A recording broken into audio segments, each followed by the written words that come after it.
in a perfect world, yes, a lot of people that we arrest, we would like to see them locked up, but we have to work within that framework of the criminal code to do that. We can't just arbitrarily say, well, everybody in town thinks this person should be held, we're going to hold them, right? We have to work within the framework of the law. I'll be honest, our ratepayers of the water system in Blacks have been fair, and it's time that we do something for them. If it can go further past Charlotte County, that would be awesome.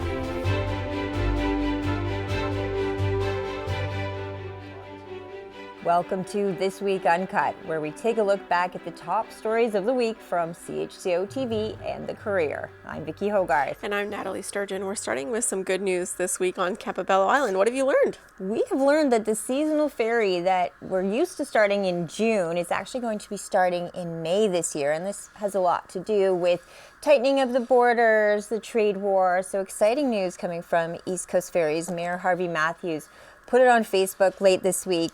I just called East Coast Ferries and it says so on their answering machine that it's starting in May this year. So super exciting news for anyone who was worried about crossing the border to get to Campobello. I know that impacted visitors as well.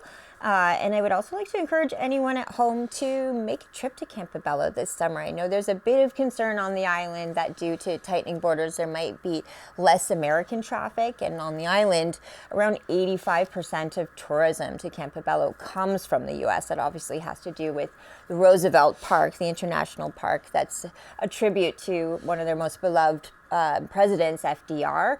So there is anticipation, though still uncertain to what impact this will have on American tourism to the island this year. So I think it's nice to stress to New Brunswickers, if you are traveling, making your summer travel plans in Canada, especially if you're staying in your own home province, make that trip over to Campobello, take the ferry. It's a beautiful ride over and really one of the most special parts of our province, but I am a little biased. Yeah, no, it's great to see this news kind of come to fruition after asking for so long for kind of a solution for the folks on Campobello Island. I would also, reach out to our American friends who may want to still come to New Brunswick. Come on over. We're happy to have you here. We want to encourage that type of relationship, even though there is some tension at the border and potentially with the administration. The tension between Ottawa and Washington has nothing to do with the tension between New Brunswickers and our American friends, especially our Maine friends. So we're really looking forward to a summer of travel both ways in this region. So again, if you're looking to book your summer trips and you do want to stay local, Campobello is a great option, or make a tour of the Southwest, both Canadians and Americans alike. Yeah. And I get to take you on the Campobello ferry. I'm so excited. I got Nathalie on the Grand Menad ferry a couple weeks ago. Campobello ferry is a different experience, open air, and you'd go right by Eastport, Maine. It's quite beautiful. I think you'll enjoy it. I'm open to expanding my boat horizons, so we'll see how that goes. I'll make a video no matter what, I promise. Now turning over to, we had the RCMP in studio this week. This is part of a regular sit down they're doing about every 6 weeks or so. Staff Sergeant Jeffrey Peters thinks it's a great idea, as do we, as does our audience. We've had great feedback about this, for the RCMP to come in and sit down and talk about regularly what their current policing issues are, update us on certain files, and also keep us in the loop about what scams are currently circulating in our area. There's a lot of people falling prey to many online scams, some phone scams as well, that are getting more and more sophisticated. Yeah, I think this type of access is really critical to the residents feeling connected to the police in a way that's meaningful. We often don't see people or police officers kind of, driving around the community as much. There's just not as many of them, right? And they've got a lot of work on their plates, as you said, with things like scams or fraud or other things that are taking up their time, and they've got police work to do. But this kind of meaningful engagement in a platform that they feel comfortable doing and that is allows them to speak freely is going to be very important. And we heard that we had a discussion with the mayor about the new contract for the police, for the RCMP members, and he talked about how that communication and seeing them, come to council and all of that has really helped their relationship. Yes, we had Staff Sergeant Jeffrey Peters here, and for the first time we had Sergeant Peter Lambert here as well. So it was great to get updates on some really devastating cases lately that we've seen in our community. Obviously, over in Eastern Charlotte, there was a body of a woman found in Maces Bay. They do have a suspect in custody right now. It's with the major crime unit, so there wasn't a lot they were able to share with us here this week on the couch, but they did give us as much information as they were able to provide, but also encourage the public if there was anything that they might know or have. So many people have security cameras these days. You never know what you might have without even realizing it. Yeah, a 31-year-old man has been charged with manslaughter in the case of 26-year-old Sarah Tiekels. He's been charged with manslaughter, but also indignity to a human body. That case is ongoing. We understand that the investigation continues. He's scheduled to come back to court later next week or early next week, April 28th at 9:30 at St. John Provincial Court. So we understand that there's not a lot of details available to the public right now, but that is to protect the integrity of the investigation. There's a lot of things that they can't tell us for the simple fact that they need to protect that when they eventually go to court and they have to kind of share the facts. And that's when those things will come to light. But it was good to have them here. It was good to see them engaging. So there was that case they gave us an update on, as well as there was a high-profile break and enter in Oak Bay that I know that a lot of people in our region had been discussing online anyway. So they did give an update on that case as well. But it's worth sitting down and watching that whole half-hour show with the RCMP that's out all next week. And they gave us some updates on some of the latest scams to look out for, many of which there's people in our community falling prey to upwards of $100,000. And a lot of this, when it leaves the country, there's very little that anyone's able to do to get that money back for you. So it's looking for these key signs. And some of these scams, as we said, are extremely sophisticated. I know there's times I've had to second guess, is this email that I'm receiving really from the person I know? And sometimes if you check the address, it's not quite right. But it's amazing to what degree there is this level of scam going on and falling prey to people on the weekly basis, really. Yeah, and everyone's experience varies, and the thing is that they tried and Staff Sergeant Peters said this, they target people who are vulnerable. They target people who may be at a difficult point in their lives or looking for certain things. And so that's really the most horrible part of it all, is that people are vulnerable and they fall for these things, and then they end up in a worse position than when they started. And they also, the RCMP, provide advice for people in our community if you witness this happening to a loved one, or maybe you're a small store operator and you see someone coming in and buying multiple gift cards. There's certain things like that that can be red flags for us all to pay attention to look out for our fellow neighbors.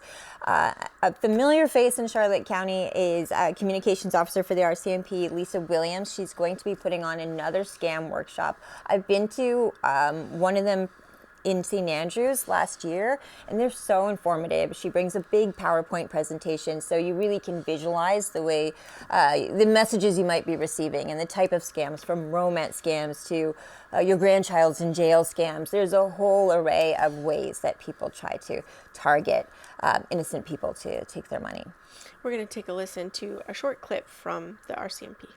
What is the next step? I know that we talk a lot about the idea of catch and release, and that has very little to do with the work that all of you do. Can you explain to people at home who do tend to have concern in cases like this, when there's an arrest made, that the individuals might not ultimately pay a long-term price for that? I can actually just speak to that. It's actually, it's a big concern for police right across the country, and especially to our young members who are quite passionate about our job, and especially for the more serious files, they put a lot of effort into it. And when the people they arrest and put court packages forward, they feel that, and then they also feel the reaction from the community, and it's of no fault of their excellent work that they do. So it kind of takes a little toll on them as well. So as supervisors, we kind of have to tell them that we can only do our part best we can to produce an excellent product for the Crown, and then the Crown will then approve those charges, and then to take it before a judge. And that is ultimately where that decision is made. And there is a Supreme Court case, R versus Zora, if anybody is bored out there that wants to look that up. And that sets a precedent for judges right across the country. And they have to release as per.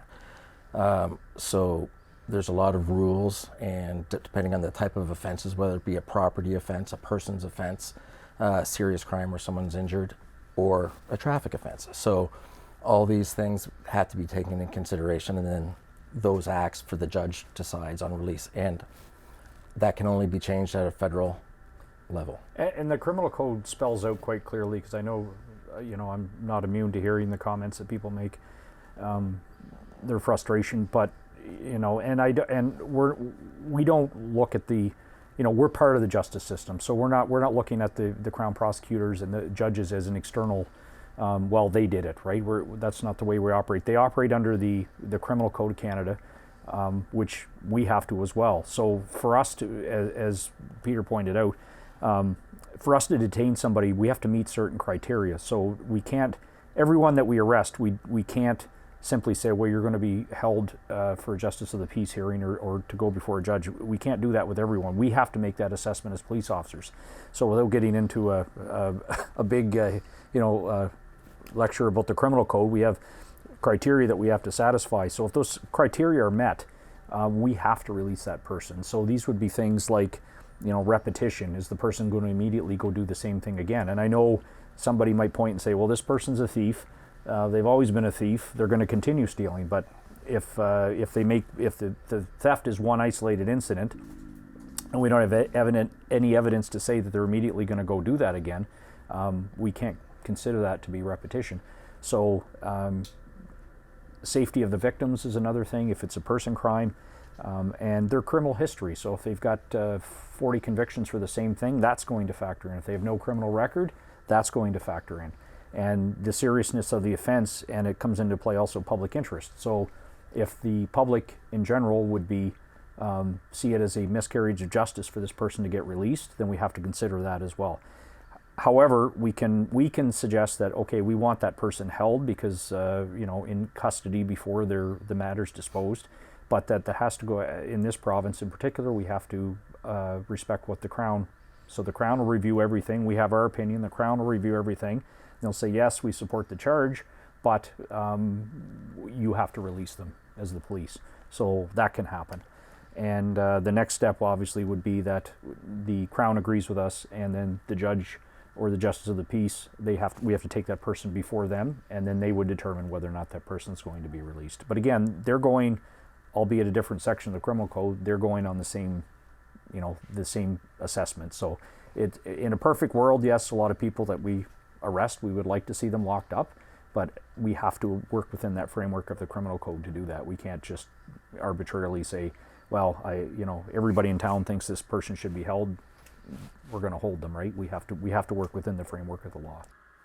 That was a segment from Southwest Magazine with the RCMP in Charlotte County, but they're going to come back. Yes, Staff Sergeant Jeffrey Peters said next time we were going to talk a little bit about body cameras that the police are wearing now, and we had so much to discuss on this visit that I said I guess we have to hold off till next month to discuss body cameras, but they also come at a time when the St. Andrews, Town of St. Andrews Council is reinvigorating the surveillance camera program for people in the community. So it's a rebate program of $100 if you're willing to put a surveillance camera on your property. So that goes hand in hand with cameras and video and how it helps the RCMP. So that'll be part of our next discussion. But also, if you at home have topics you'd like us to bring up, you can always reach us at news@chco.tv. That email goes to the entire news team. So whether you have questions, suggestions, even for particular episodes and segments, we love to hear from you, and it always informs what we do here.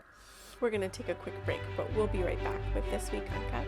So how we're going to build on that is we're going to keep the momentum going, offer more programming. We're a small but mighty team, so we really put our heart and soul into everything that we're doing.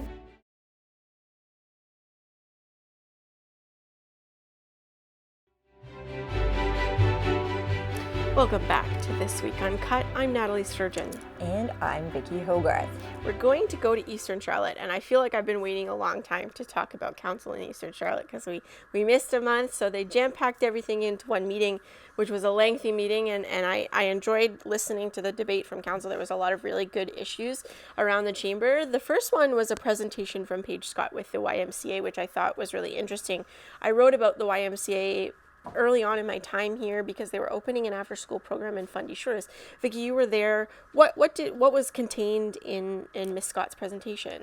It was a lot of data just to show how much the YMCA in that region has grown in terms of the number of people that are using it regularly. They anticipate about 7,000 this year alone. They had similar numbers last year, and that speaks to when they first began, and it was in the hundreds. So that shows how quickly it's grown. How many people are using it. Councillor Alexa Dedorakis even said her son, who's I think 1 year old, is already involved in many of the programs there. But they also wanted to stress that it's also for seniors. It's for people of all ages. They have everything from, just socials with teas to pickleball. We mentioned that I really think we should go try that out together. Paige has invited us for a tour of the YMCA. I'm just afraid I'll be very good at it. I will not be very good at it, so you can be the pickleball star of CHCO-TV. But it was great to see that people are really engaging in this programming. But it speaks to the rural need, right? What the YMCA, the Southwestern YMCA, exists in St. John, and so they've spread out sort of throughout southwestern New Brunswick to try to offer as much programming as possible. And local communities do things differently. It just depends on what kind of programming they want to offer, whether they want to contract with the RCMP. But they're trying to expand their program to evenings and weekends. Not everybody can make it during the day or during the week.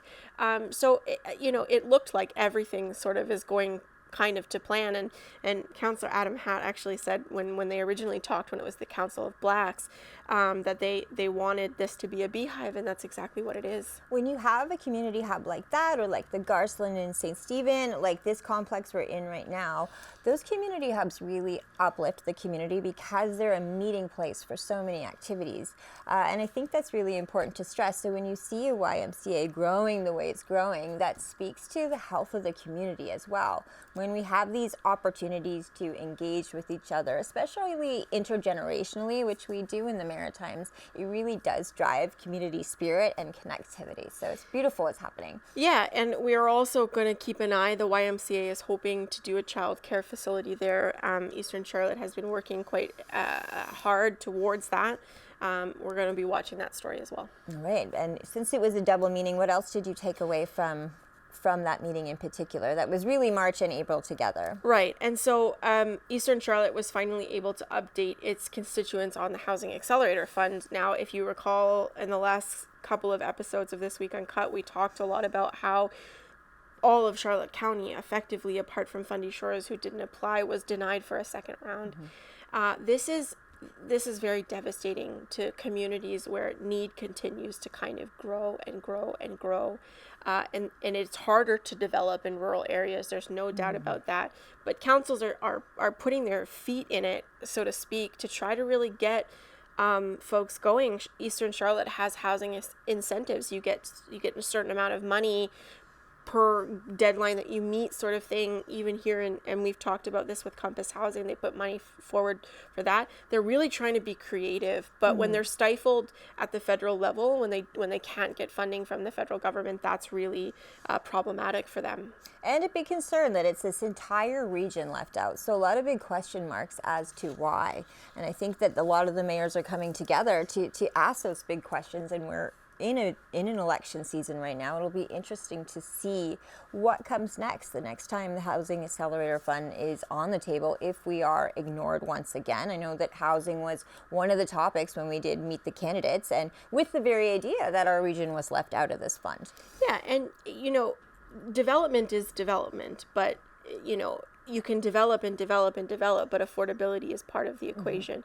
Not every development that you're going to have is going to be affordable, and the vast majority of them are not. I recently watched a story from across the country in BC where kind of a resort-style town or a vacation-style town similar to St. Andrews is developing at extreme rates, but not in an affordable way. So the Housing Accelerator Fund is designed specifically for that affordable component, and it's really missing here in Charlotte County. There can definitely be, I think we've seen it with Compass Housing, when you can find a developer who is attached to an area, then there's more reason for them to make this a reality for a community they care about. But it is hard to incentivize developers who aren't attached to a rural community, because there are more complications that go along with having to do a development in a more rural location. So again, I think it'll be interesting to see when this comes up again, how effective the mayors are at pushing back against it and making their voices heard. And part of our role is to make their voices heard as well. Yeah, and I think they've been very clear that they want Ottawa to really rethink how they're distributing this money. One of the councillors actually said this is a call for Ottawa to rethink its allocation process. So they're frustrated, they're upset, and hopefully that will translate into some more lobbying for the government and for the people of Charlotte County. I hope so too. We're going to stick in Eastern Charlotte. There's lots to talk about. As we said, they had 2 meetings. We did talk about the medical calls that Eastern Charlotte's fire department is seeing, and the increase in those calls that they're responding to. And they've talked extensively about this. And we went to go ahead and look at those numbers again. So in March of 2025, there were 39 medical calls. Last year, just 7. So, and then in April of 2024, we saw another steep increase, but the month's not over, right? So there were 3 in 2024. There's 24 before the end of the month. So again, this very steep rise. But we've been able to talk to Ambulance New Brunswick, and they're saying, without giving too much away, that, because I haven't written it for the Courier yet, but they understand that their partners are frustrated. The municipal partners are frustrated, and they appreciate the collaboration that they're getting from fire departments. But the issue is when the resources become too taxed on the part of the fire department. Exactly, and I think that data that Eastern Charlotte is collecting and sharing with the public is so important, the rise in the number of calls, because it really illuminates the issue. And I think there is a fear, if this is a trend, if there are more calls next year, then what does it mean? Are we having increased presence of Ambulance New Brunswick to help out with this, or are we having more calls and the same resources? So it's a little scary to think about. So you said most were respiratory related. I know that one councillor mentioned ties to overdoses as well.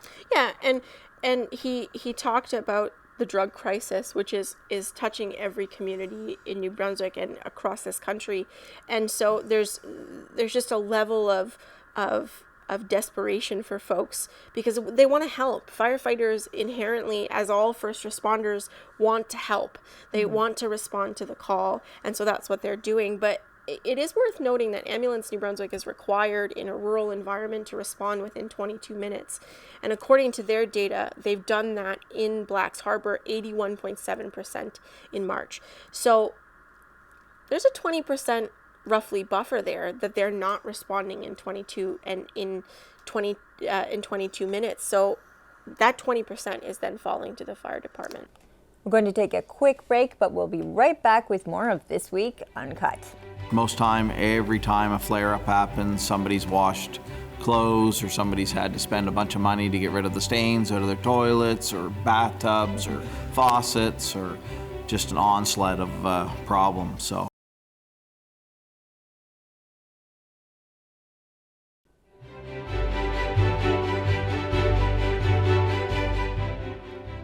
Welcome back to This Week Uncut. I'm Vicki Hogarth. And I'm Nathalie Sturgeon. We're still in Eastern Charlotte, haven't left Eastern Charlotte, but we're going to talk about the water quality in Blacks Harbour, which came up again during the meeting. Vicki, you were there. What was council saying about the water quality? It's really the frustration that is beyond just the people that live in Blacks Harbour at this point in time. It's been going on for so long with no real solution in sight. And that's the issue, that everyone is frustrated about what it means for not just Blacks Harbour, but the community at large. It's hard for people to know that their neighbours are dealing with these issues over and over again, and there's very little that seems to be positive that they're able to share. Yeah, and Councillor Adam Hatt, who was a former councillor in Blacks Harbour, is now a councillor in Eastern Charlotte and has personally dealt with that water issue. He actually, you were there, he brought in samples from a water cooler, samples from his filtered water, but then samples from unfiltered water.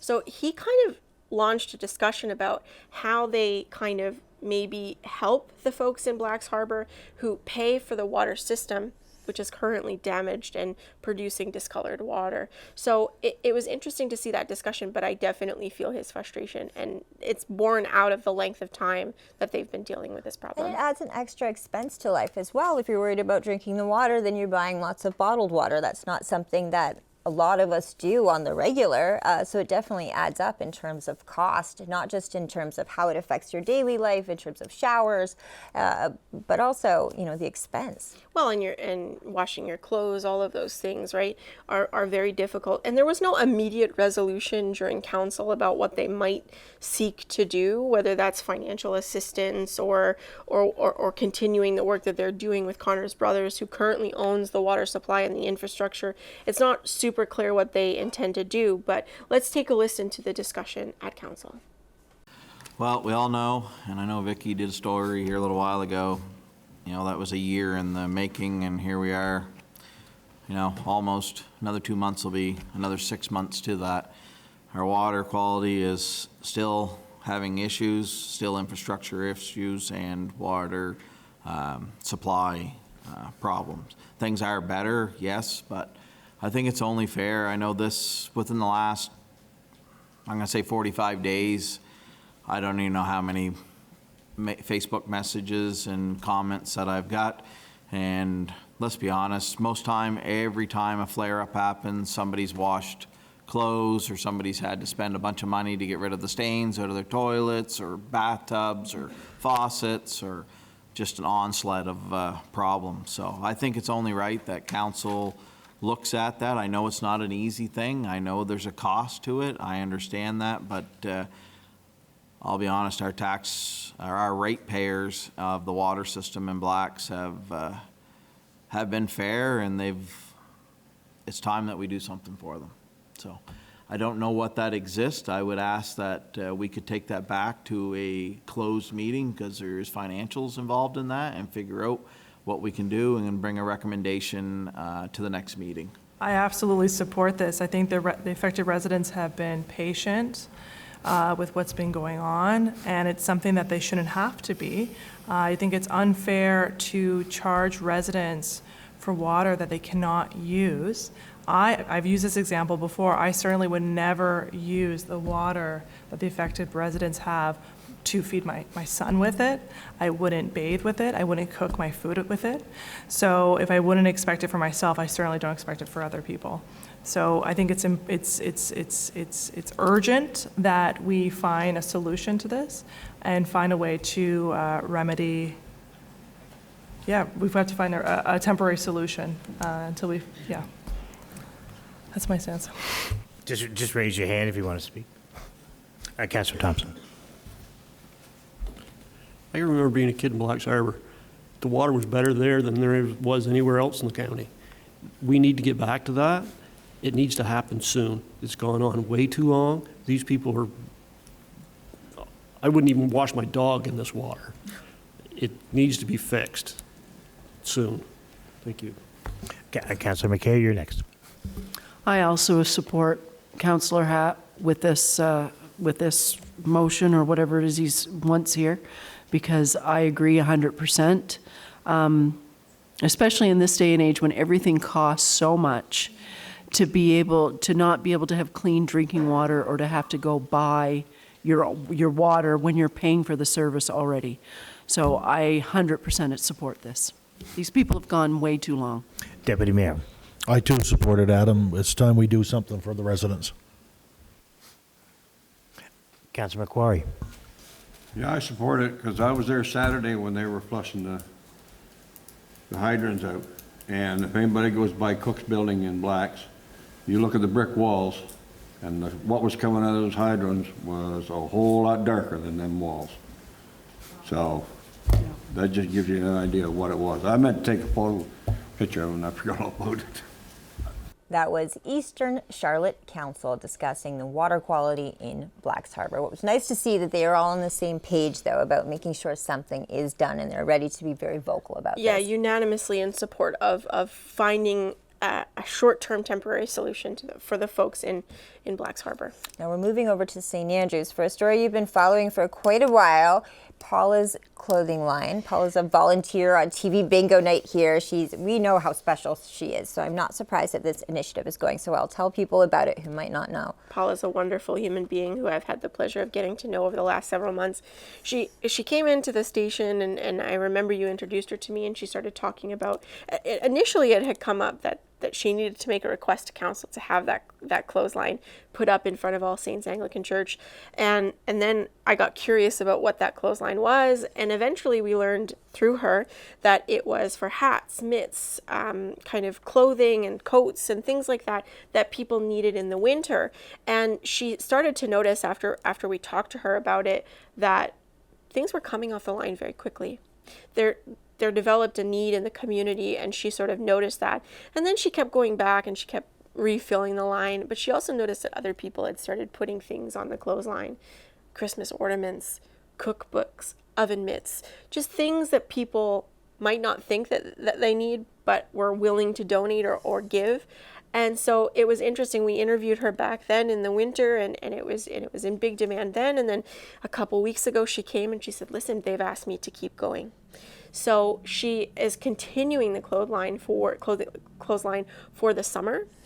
She put up sandcastle buckets and some things, and I drove by the other day just to check and look on it. They're all gone. Oh, so cute. Yeah, she's really doing amazing things for the community, and it was really important to talk to her about that. And I was at the Anglican Parish Hall for the community Easter dinner on Monday, and it was neat to see people taking things from the clothing line, just maybe one thing that they needed, right out there in daylight, and you can see first time with your own eyes that it is playing an important role for people in the community. There's things like toothpaste on there too, just day-to-day items that maybe would help someone who's on a very fixed budget get by. Flip-flops for summer. Now I noticed that it's taken a summer vibe, so things that you might not necessarily have, even things like sunscreen. Yeah, and it takes away the stigma, right, of going and getting something that you need, right? Nobody's watching you, nobody's taking your name, nobody's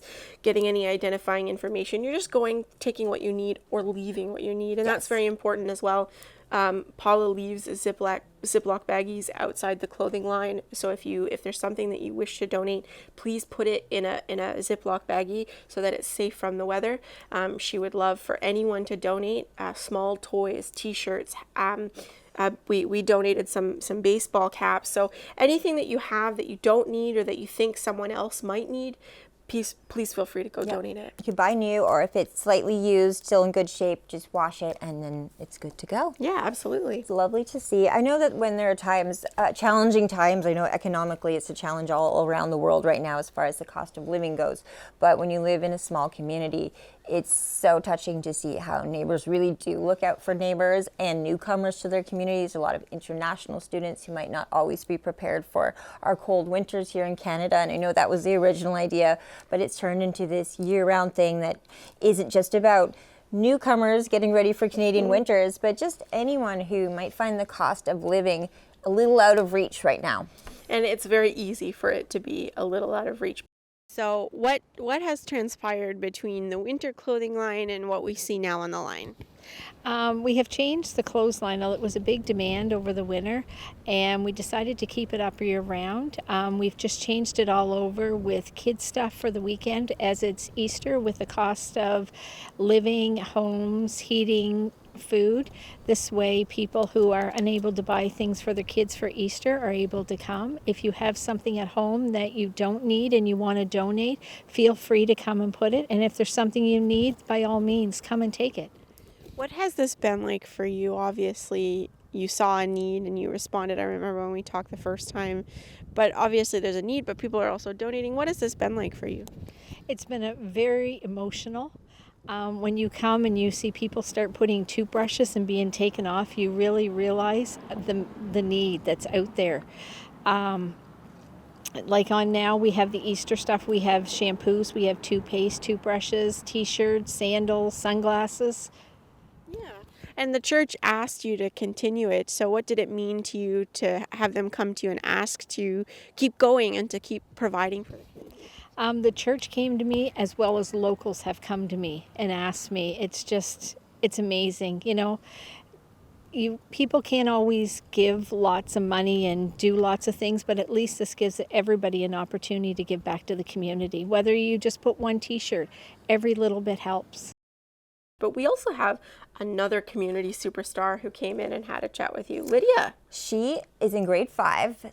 She's, I think, 9 or 10 years old right now. I asked her, and it's 9 or 10. But this is her 3rd annual community cleanup. So she's been doing this since she was 7 years old. She's based in St. Stephen. She is encouraging all of Charlotte County to get behind the initiative. And I know last year other communities did. The first year she did her community cleanup in St. Stephen, and she was pleased by the turnout. So the next year, so last year, she encouraged Charlotte County communities to take it upon themselves to make the same clean day in their community, the one that she was planning. So this year, it was scheduled for Saturday, April 26th at 12:30 at the bowling arena in St. Stephen. That's where you would meet. But because there's rain, it's going to be moved to the rain date, which is the 27th, Sunday. But she stopped by the studio with her mom, Angela. I said, you can bring your mom if you feel intimidated. We've done interviews with her before, but we invited her to the couch to share her story. And what a little star. She's ready for that. I think when you're passionate about something, it takes away your nerves from speaking, because I always like to tell people, don't worry about the cameras when they're here. It's just like a conversation. But she was a star on the couch, and such an inspiration for not just people her age, but all of us, really, to see that you can really put your energy to good community use. Yeah, I don't know about the nerves. I still get them. So good for Lydia. She also presented to council just to kind of engage them as well in the process of the community cleanup. What a brave young lady that, you know, to kind of do this initiative on her own and to be supported by the community in such a way that's so meaningful. And hopefully people will come out on Sunday to help her out. I know, I think it's so easy to, be annoyed at something in your community or take aim at something, but to find someone her age who said, I want to make it more beautiful, I want to make it more safe. You know, there's many ways we can look at whatever our challenges are in front of us. So when it's someone that age saying, what I'm going to do is spend my Saturday or Sunday, as it will be this weekend, with a garbage bag, cleaning up my community because I love my community and inviting my community to come out and be a part of it, it's pretty special, pretty inspiring, and puts a lot of things in perspective. Lydia sat down with my co-host Vicki for a special report. Thank you both for sitting down with me today. Thank you. Lydia, this is your 3rd cleanup. How do you feel about having done this 3 years in a row so successfully? I like it, and I like to see that lots of people help do it, and it just looks better, and like it feels better once you get to do it and help be a part of it. What made you want to do it a few years ago? You're 10 now, so the first time you would have been just 7 years old. Yes, and what made me start to do it is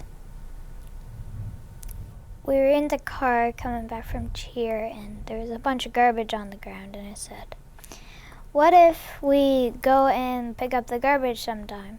My mom's like, do you know what would be awesome? If we had a big group of people that helped us. And then it just escalated from there.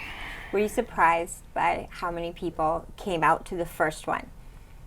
Yes, and when we first started it, there was a page on Facebook, and there was like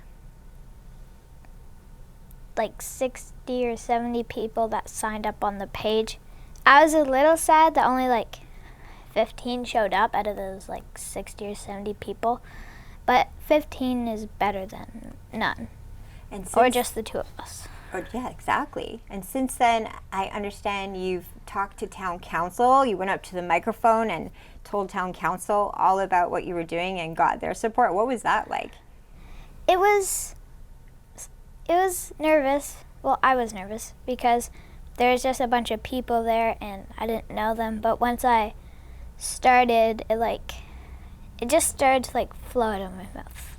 I didn't need to read anything well, I had to read stuff, but it just flowed out of my mouth. Probably already in your head because you're so passionate about it. Yes. I have to ask your mom, was she always like this? Always so passionate about community growing up?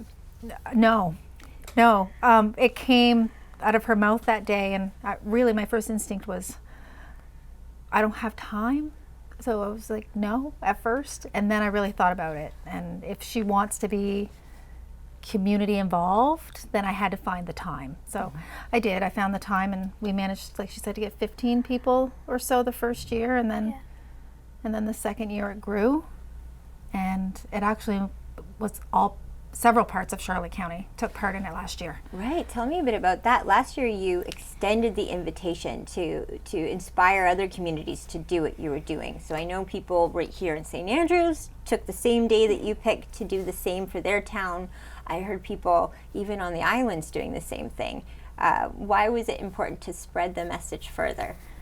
It was important to me because if it's just St. Stephen that does it, that doesn't help other people in like St. Andrews, St. George, Campobello, and all those other places. So if it's in those places, it can help a lot more than just one place. And Mom was a little annoyed from that because she kept on getting text messages and emails and all this sorts of stuff. Well, I think that you've inspired not only a lot of young people, but people my age and older too, to take our role in the community more seriously and the impact that we can have on our environment. What's your big goal? Where do you hope you see this get to?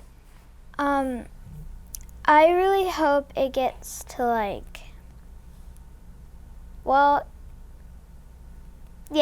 like how it's outside of St. Stephen, and if it can go further past Charlotte County, that would be awesome. What's your feeling at the end of a cleanup when you look at the work you've done and you see your town again? Well, I feel good about it because I can just look at all the garbage bags we picked up, and it's a little sad that people don't take care of not just the town but our earth. There's a lot more bags of garbage that we can clean up if lots of people help. And Mom, how proud are you when you hear these words coming out of your young daughter's mouth? So proud. We had no idea how today would go, and I'm just listening to her talk. And this is her. This is 100% her, unrehearsed. And I think it shows that she really is passionate about what she does. And I don't know how long this is going to last, how many years she's going to want to do this, and how far it will reach. She's mentioned a couple of times about it reaching past Charlotte County. I don't know if it will ever get to that point. For her sake, I would like to see that happen. But for now, we'll focus on St. Stephen and Charlotte County. And like she said, the more people that help, the more we can do. And she says that quite frequently. So, well, this TV channel plays in every home in New Brunswick, so you can reach them all right now. What message do you have to everyone in New Brunswick, whether they can participate in St. Stephen on Saturday or not? What would you like to see them do for their communities? I would just hope that on the day of the event that you go and clean up around your house, around your neighbor's house, around town, and just see how much garbage bags you can pick up and how much it looks, and you can inspire other people to do it too. Well, I think you've inspired a lot of people just by being here today at a time when I think a lot of us could use more hope.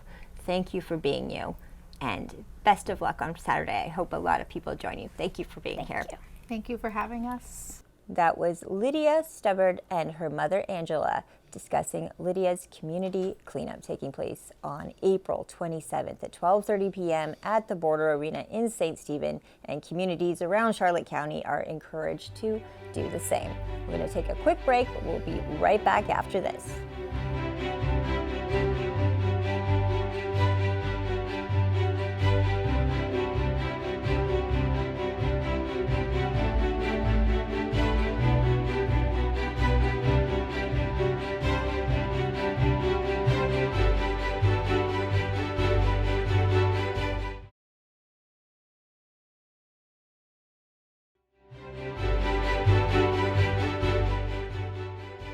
Welcome back to This Week Uncut. I'm Nathalie Sturgeon. And I'm Vicki Hogarth. We're looking ahead at a very big week. I feel like we say that every week, but the election is happening on Monday. It's happening. It feels like, I know it's a snap election, and so in a weird way, it's gone by really quickly, but because it's such an important election, I feel like we've also been living it for months and months and months. So Monday will be exciting. I look forward to Election Day. I know I said that I always wait till Election Day to vote, but I got too excited last weekend and just voted. And you know, Canadians have, this is the worst kept secret, I think, in the history of Canadian politics. We've been talking about this election for the better part of the last year. So I think Canadians are eager to find out what the outcome is, and we're going to spend our time Monday kind of locally, and hopefully we'll be able to break down what happens locally, but also what happens nationally.